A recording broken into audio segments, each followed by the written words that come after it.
Assalamualaikum warahmatullahi wabarakatuh. Berjumpa dengan kami, kelompok 4 Leadership Communication Eksekutif MBA Universitas Gadjah Mada. Bersama saya, Doni Subardono, dan rekan saya, Muhammad Jafar Shadiq dan Dewi Kumalasari.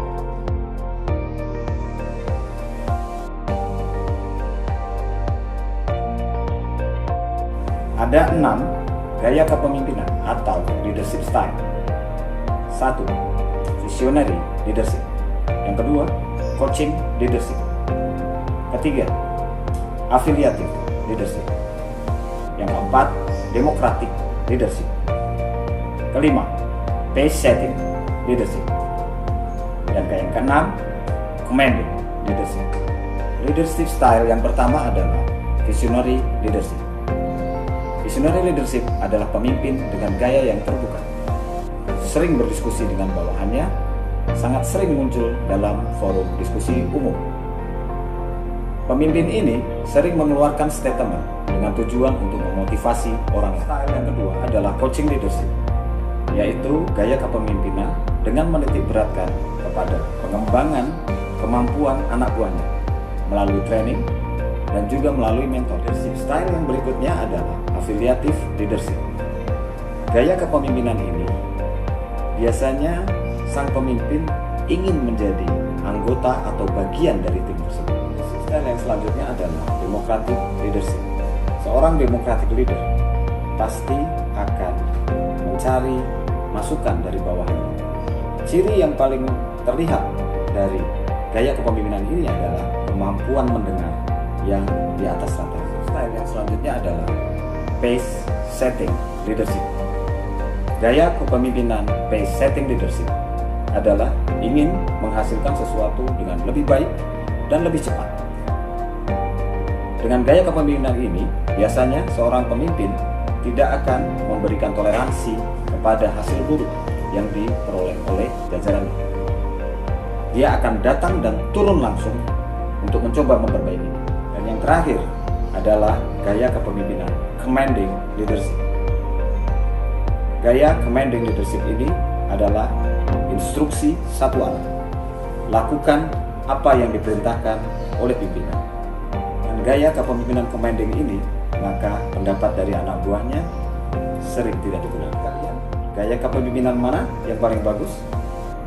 Ya, visionary. Tidak, ternyata. Semua gaya kepemimpinan itu adalah bagus. Tinggal bagaimana seorang pemimpin menerapkannya menyesuaikan dengan kondisi yang diperlukan pada saat itu. Kita bisa memberikan contoh.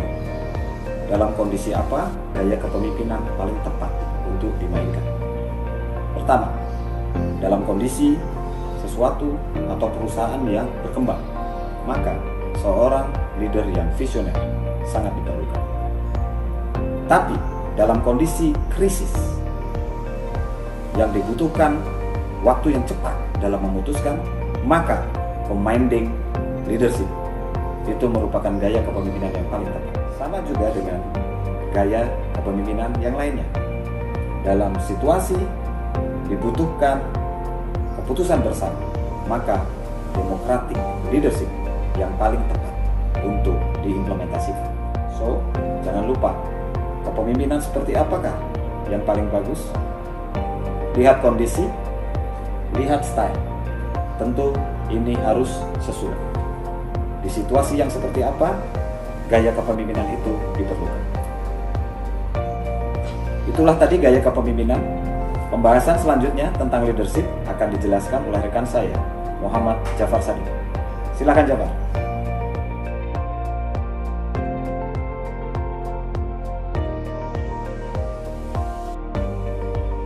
Oke, terima kasih Pak Doni atas penjelasannya. Selanjutnya saya akan menjelaskan tentang faktor internal dan eksternal dari sebuah perusahaan yang akan mempengaruhi seorang leader dalam memimpin sebuah organisasi.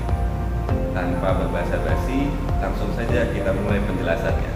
Dalam mengelola sebuah organisasi, biasanya seorang pemimpin atau leader sangat dipengaruhi oleh faktor internal dan eksternal dari perusahaan tersebut.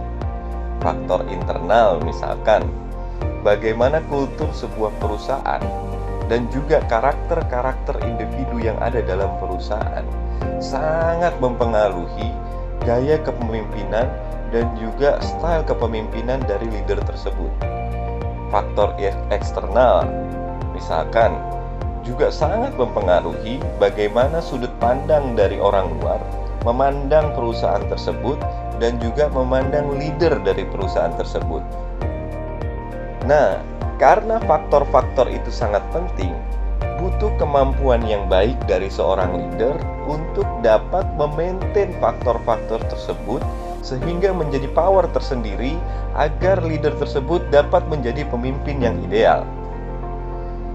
Bagaimana sih caranya agar kita mampu memaksimalkan? Salah satunya ialah faktor internal dari perusahaan tersebut. Yang pertama, seorang pemimpin harus memiliki power yang jelas. Power di sini adalah seorang pemimpin harus mempunyai akses untuk memberikan reward dan punishment bagi tim yang dipimpinnya. Yang kedua, harus ada ketergantungan yang cukup signifikan antara seorang pemimpin dengan bawahan, sehingga bawahan akan melihat seorang pemimpin sebagai sosok yang sangat dia butuhkan. Dan juga ada faktor-faktor lainnya yang dapat meningkatkan power. Salah satunya ialah kepercayaan dari orang-orang yang memiliki posisi yang lebih tinggi, sehingga orang-orang yang ada di bawah oleh leader tersebut akan memandang leader tersebut sebagai gambaran dari owner perusahaan tersebut. Yang kedua, untuk memaintain faktor internal adalah dengan cara trust.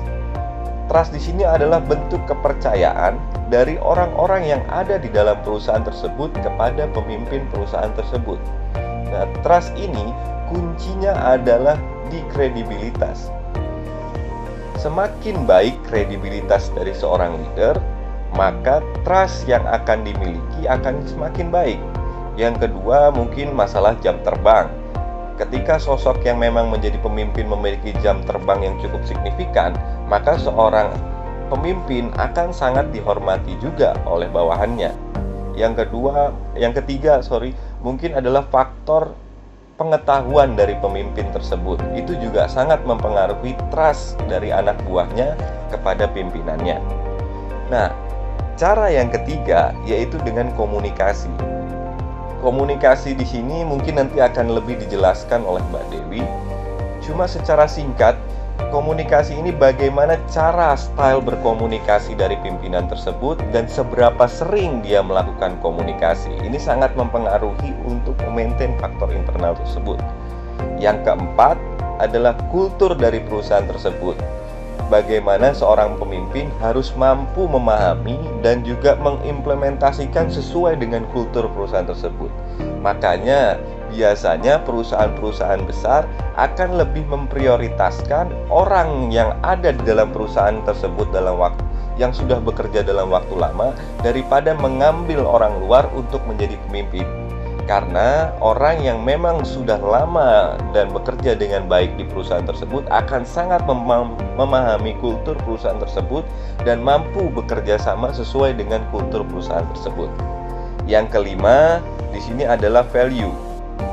Bagaimana seorang pemimpin dapat memberikan value yang baik dan juga dapat memberikan arahan dan juga decision yang tepat kepada anak buahnya. Dari kelima poin tersebut, ketika seorang pemimpin dapat memaksimalkan kelima poin tersebut, maka faktor internal akan sangat dapat dimaksimalkan. Lalu bagaimana dengan faktor eksternal? Faktor eksternal adalah bentuk citra yang dibangun dengan baik dan mencerminkan perusahaan dan nilai-nilai perusahaan dengan baik.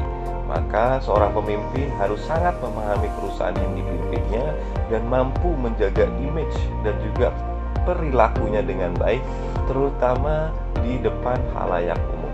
Oke, kurang lebih seperti itu yang bisa saya jelaskan tentang faktor internal dan eksternal perusahaan yang dapat mempengaruhi seorang leader. Selanjutnya akan dijelaskan oleh Mbak Dewi tentang bagaimana cara seorang pemimpin dapat berkomunikasi dengan baik. Oke, silahkan Mbak Dewi.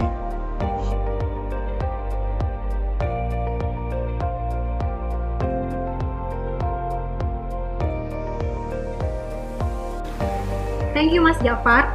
Hai teman-teman, kalau tadi kalian udah dengar pemaparan tentang macam-macam style leadership dan juga bagaimana seorang leader harus bertindak dan bersikap, kali ini saya mau share ke kalian gimana sih seorang leader itu harus berkomunikasi secara efektif.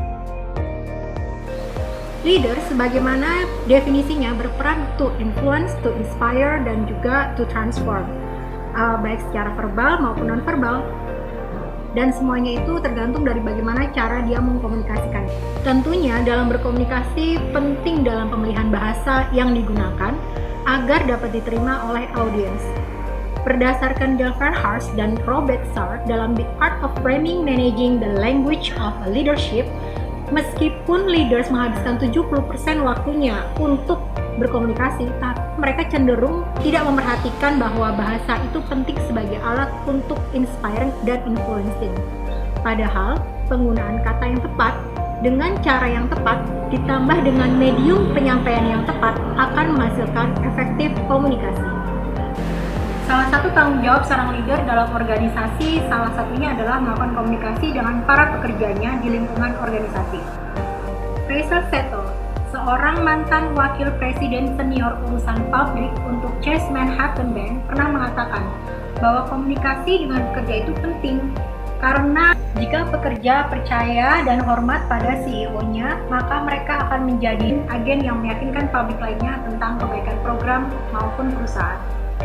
Internal komunikasi yang efektif akan menghasilkan arah organisasi dan motivasi bagi pekerjanya. Selain komunikasi internal, komunikasi eksternal juga penting buat seorang leader. Bahkan ketika seorang leader itu semakin tinggi posisinya, maka komunikasi eksternal akan lebih sering dilakukan dibanding dengan internal communication. Bahkan ketika posisi seorang leader itu semakin tinggi, maka intensitas komunikasinya cenderung lebih ke eksternal dibanding internal. Dalam membangun external communication, terdapat 7 komponen yang harus diperhatikan. Yang pertama, mengklarifikasi tujuan, mengidentifikasi audience atau stakeholders, menciptakan dan menyaring pesan, memilih spokesperson, menentukan media yang paling efektif, menentukan best timing, lalu memonitor hasil. Dalam mengkomunikasikan pesan, meskipun nantinya untuk setiap audiens akan disesuaikan, tapi pesan itu harus disampaikan dengan jujur, jelas, konsisten, dan meaningful. Yang sangat perlu diperhatikan dalam external communication adalah ketika menghadapi situasi krisis. Seperti yang dikatakan oleh John Quincy Adams, if your action inspire others to dream more, learn more, do more, and become more, you are a leader.